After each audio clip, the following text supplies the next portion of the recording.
ಬನ್ನಿ, ಇವತ್ತು ನಾವೆಲ್ಲ ಸೇರಿ ಭಾರತದ ಪಶ್ಚಿಮ ಕರಾವಳಿಯ ಒಂದು ಸುಂದರ ಪ್ರದೇಶಕ್ಕೆ ಹೋಗಿ ಬರೋಣ.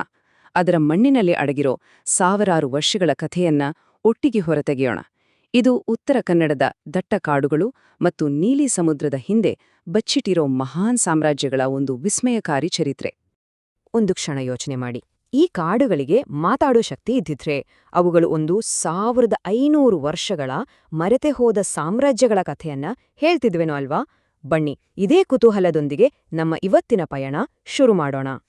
ಸರಿ, ಹಾಗಿದ್ರೆ ಮೊದ್ಲು ಯಾವುದೇ ರಾಜ, ಕಿರೀಟ ಅಥವಾ ಸಾಮ್ರಾಜ್ಯ ಹುಟ್ಟೋಕು ಮುಂಚೆ ಈ ಜಾಗ ಹೇಗಿತ್ತು ಅಂತ ನೋಡ್ಬಿಡೋಣ. ಇದು ತನ್ನೊಳಗೆ ಎಷ್ಟೊಂದು ರಹಸ್ಯಗಳನ್ನ ಬಚ್ಚಿಟ್ಟುಕೊಂಡಿದ್ದ ಒಂದು ನಾಡು.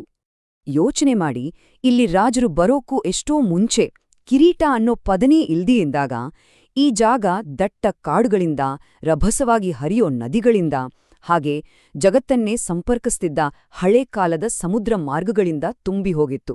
ಅಂದ್ರೆ ಇಲ್ಲಿನ ಪ್ರಕೃತಿಯೇ ಅದರ ಹಣೆಬರಹವನ್ನ ಬರ್ದಿತ್ತು ಅಂತ ಹೇಳ್ಬಹುದು. ಇಲ್ಲಿನ ಜಾಗದ ವಿಶೇಷತೆನೇ ಬೇರೆ. ಒಂದು ಕಡೆ ಪಶ್ಚಿಮ ಘಟ್ಟಗಳ ದಟ್ಟ ಕಾಡುಗಳು, ಅದೇ ಇದರ ಜೀವನಾಡಿ. ಹಳಕ್ಕಿ, ಸಿದ್ಧಿ, ಕುಣಬಿಯರಂಥ ಆದಿವಾಸಿ ಸಮುದಾಯಗಳು, ಇವರೇ ಈ ಮಣ್ಣಿನ ನಿಜವಾದ ಮಕ್ಕಳು. ಆದ್ರೆ ಎಲ್ಲಕ್ಕಿಂತ ಆಶ್ಚರ್ಯದ ವಿಷಯ ಏನಂದ್ರೆ, ದೊಡ್ಡ ದೊಡ್ಡ ಸಾಮ್ರಾಜ್ಯಗಳು ಬರೋಕು ಮುಂಚೆನೇ ಇಲ್ಲಿನ ನದಿ, ಸಮುದ್ರ ತೀರಗಳಲ್ಲಿ ವ್ಯಾಪಾರ ಶುರುವಾಗಿತ್ತಂತೆ. ಅರಬ್ ವ್ಯಾಪಾರಿಗಳೆಲ್ಲ ಇಲ್ಲಿಗೆ ಬಂದು ಹೋಗ್ತಿದ್ರು.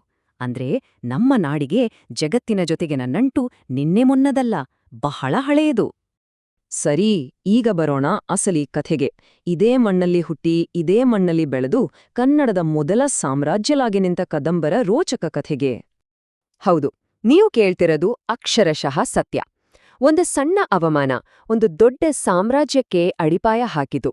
ಇದು ಕೇವಲ ಕಥೆಯಲ್ಲ, ಇತಿಹಾಸದ ಪುಟಗಳಲ್ಲಿ ಅಚ್ಚಳಿಯದೆ ಉಳಿದಿರೋ ಸತ್ಯ. ಈ ಕತೆ ಶುರುವಾಗೋದೇ ಒಂದು ಥ್ರಿಲ್ಲಿಂಗ್ ಸಿನಿಮಾದ ಥರ. ಮಯೂರ ಶರ್ಮಾ ಅಂತ ಒಬ್ಬ ಬುದ್ಧಿವಂತ ವಿದ್ವಾಂಸ ಹೆಚ್ಚಿನ ಓದಿಗಾಗಿ ಕಂಚಿಗೆ ಹೋಗ್ತಾನೆ. ಆದ್ರೆ ಅಲ್ಲೇನಾಯ್ತು? ರಾಜನ ಸೈನಿಕರು ಎಲ್ಲರೆದುರು ಆತನಿಗೆ ಅವಮಾನ ಮಾಡ್ಬಿಡ್ತಾರೆ. ಅಷ್ಟೇ, ಆ ಕ್ಷಣದಲ್ಲಿ ಅವನ ಸ್ವಾಭಿಮಾನಕ್ಕೆ ಪೆಟ್ಟು ಬಿದ್ದಾಗ ಆತ ತನ್ನ ಪುಸ್ತಕಗಳನ್ನ ಬದಿಗಿಟ್ಟು ಖಡ್ಗವನ್ನ ಕೈಗೆತ್ಕೊಳ್ತಾನೆ. ಆ ಕೋಪ, ಆ ಪ್ರತಿಜ್ಞೆಯೇ ಕನ್ನಡದ ನೆಲದಲ್ಲಿ ಮೊದಲ ರಾಜವಂಶವಾದ ಕದಂಬ ಸಾಮ್ರಾಜ್ಯಕ್ಕೆ ಕಾರಣವಾಯಿತು. ಹೀಗೆ ಹುಟ್ಟಿದ ಹೊಸ ಸಾಮ್ರಾಜ್ಯದ ಹೃದಯ ಭಾಗ ಯಾವುದು ಗೊತ್ತಾ? ಅದು ನಮ್ಮ ಬನವಾಸಿ. ಹಳೆ ಗ್ರಂಥಗಳಲ್ಲಿ ವನವಾಸಿ ಅಂತ ಜರಿಸ್ಕೊಳ್ತಿದ್ದ ಈ ಸುಂದರ ನಗರ ಕದಂಬರ ರಾಜಕೀಯ, ಸಾಂಸ್ಕೃತಿಕ, ಅಷ್ಟೇ ಅಲ್ಲ, ಆರ್ಥಿಕ ಶಕ್ತಿಯ ಕೇಂದ್ರವಾಗಿ ಮೆರೆದಿತ್ತು. ಸರಿ, ಕದಂಬರ ನಂತರ ಏನಾಯ್ತು?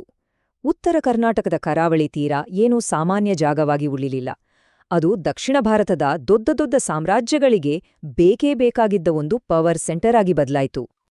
ಇಲ್ಲಿ ನೋಡಿ, ಅಧಿಕಾರ ಹೇಗೆ ಒಬ್ರಿಂದೊಬ್ರಿಗೆ ಹೋಯ್ತು ಅಂತ. ಮೊದಲು ಚಾಲುಕ್ಯರು. ಇವರು ಉತ್ತರ ಭಾರತದ ಚಕ್ರವರ್ತಿ ಹರ್ಷವರ್ಧನನನ್ನೇ ಸೋಲ್ಸಿದ್ರು.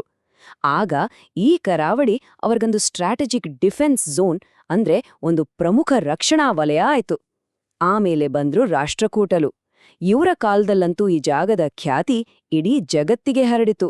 ಅರಬ್ ಪ್ರವಾಸಿಗರ ಬರಹಗಳಲ್ಲೆಲ್ಲ ಇದ್ರ ಬಗ್ಗೆ ಉಲ್ಲೇಖ ಇದೆ. ಇಲ್ಲಿನ ಬಂದರುಗಳು ಮಿಡಲ್ ಈಸ್ಟ್ ಜೊತೆಗಿನ ವ್ಯಾಪಾರಕ್ಕೆ ಲೈಫ್ ಲೈನ್ ಆಗ್ಬಿಟ್ವು. ಆಗಿನ ಕಾಲದಲ್ಲಿ ಈ ಪ್ರದೇಶ ಎಷ್ಟು ಶ್ರೀಮಂತವಾಗಿತ್ತು ಅಂದ್ರೆ, ಅರಬ್ ವ್ಯಾಪಾರಿಗಳು ಈ ಕರಾವಳಿಯನ್ನ ಶ್ರೀಮಂತ ಮಸಾಲೆಗಳ ನಾಡು ಅಂತಿದ್ರು. ಯೋಚನೆ ಮಾಡಿ, ಆಗಿಲೇ ನಮ್ಮ ನಾಡಿಗೆ ಎಂಥ ಗ್ಲೋಬಲ್ ರೆಕಗ್ನಿಷನ್ ಇತ್ತು ಅಂತ. ಸರಿ, ಈಗ ನಾವು ಈ ಭಾಗದ ಇತಿಹಾಸದ ಗೋಲ್ಡನ್ ಪೀರಿಯಡ್ಗೆ ಹೋಗೋಣ. ವಿಜಯನಗರ ಸಾಮ್ರಾಜ್ಯದ ಆಳ್ವಿಕೆಯಲ್ಲಿ ನಡೆದ ಮಸಾಲೆಗಳ ಸುವರ್ಣಯುಗಕ್ಕೆ ಕಾಲಿಡೋಣ. ನೋಡಿ, ವಿಜಯನಗರ ಸಾಮ್ರಾಜ್ಯ ಅಂದ್ರೆ ಅದು ಕೇವಲ ಒಂದು ಆಡಳಿತ ವ್ಯವಸ್ಥೆ ಆಗಿರ್ಲಿಲ್ಲ.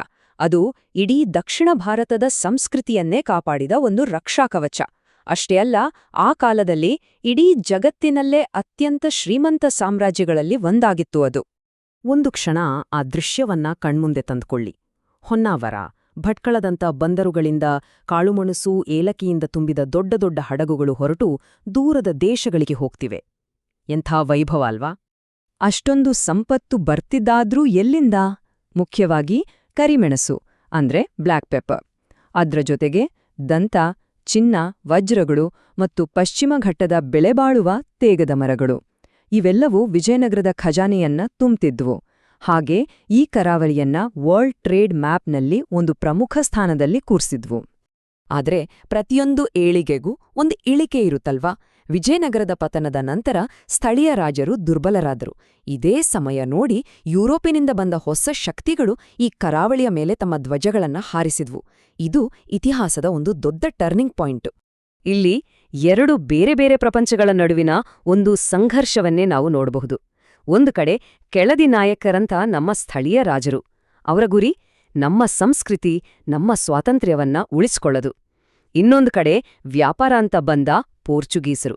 ಅವರ ಒಂದೇ ಗುರಿ ಪ್ರಪಂಚದ ಮಸಾಲೆ ವ್ಯಾಪಾರವನ್ನ ತಮ್ಮ ಕಂಟ್ರೋಲ್ಗೆ ತಗೊಳ್ಳೋದು. ಒಬ್ಬರದು ರಕ್ಷಣೆ, ಇನ್ನೊಬ್ಬರದು ಲಾಭ. ಈ ಕ್ಲಾಶ್ ಆಗ್ಲೇಬೇಕಿತ್ತಲ್ವಾ? ಆಮೇಲೆ ಬಂದವರೇ ಬ್ರಿಟಿಷರು. ಅವರ ಆಡಳಿತಕ್ಕೆ ಎರಡು ಮುಖಗಳಿದ್ದವು. ಈ ಚಾರ್ಟ್ ನೋಡಿ. ರೈಲ್ವೆ, ರಸ್ತೆ ಅಂತ ಅಭಿವೃದ್ಧಿಯನ್ನ ತೋರಿಸೋ ಬಾರ್ ಎಷ್ಟು ಚಿಕ್ಕದಾಗಿದೆ. ಆದ್ರೆ ಇನ್ನೊಂದು ಕಡೆ ನಮ್ಮ ಕಾಡಿನ ಸಂಪತ್ತು, ನಮ್ಮ ಆರ್ಥಿಕತೆಯ ಶೋಷಣೆಯನ್ನ ತೋರಿಸೋ ಬಾರ್ ನೋಡಿ ಎಷ್ಟು ದೊಡ್ಡದಾಗಿದೆ. ಯಾಕಂದ್ರೆ ಅವರು ಹಾಕಿದ ರೈಲು, ರಸ್ತೆಗಳು ನಮಗಾಗಿರ್ಲಿಲ್ಲ, ಬದಲಾಗಿ ಇಲ್ಲಿನ ಬೆಲೆಬಾಳುವ ಮರಮುಟ್ಟುಗಳನ್ನ, ಸಂಪನ್ಮೂಲಗಳನ್ನ ಸುಲಭವಾಗಿ ದೋಚಿ ಬಂದರುಗಳಿಗೆ ಸಾಗಿಸಿ ತಮ್ಮ ದೇಶಕ್ಕೆ ಕೊಂಡೊಯ್ಯಕ್ಕೆ ಮಾಡಿಕೊಂಡ ವ್ಯವಸ್ಥೆ ಅಷ್ಟೇ.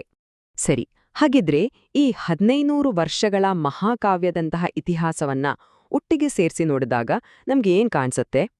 ಇವತ್ತಿಗೂ ಈ ಜಾಗದಲ್ಲಿ ಆ ಹಳೇ ಕಾಲದ ಯಾವೆಲ್ಲ ಪದರಗಳು ಅಡಗಿವೆ ಅಂತ ನೋಡೋಣ ಬನ್ನಿ.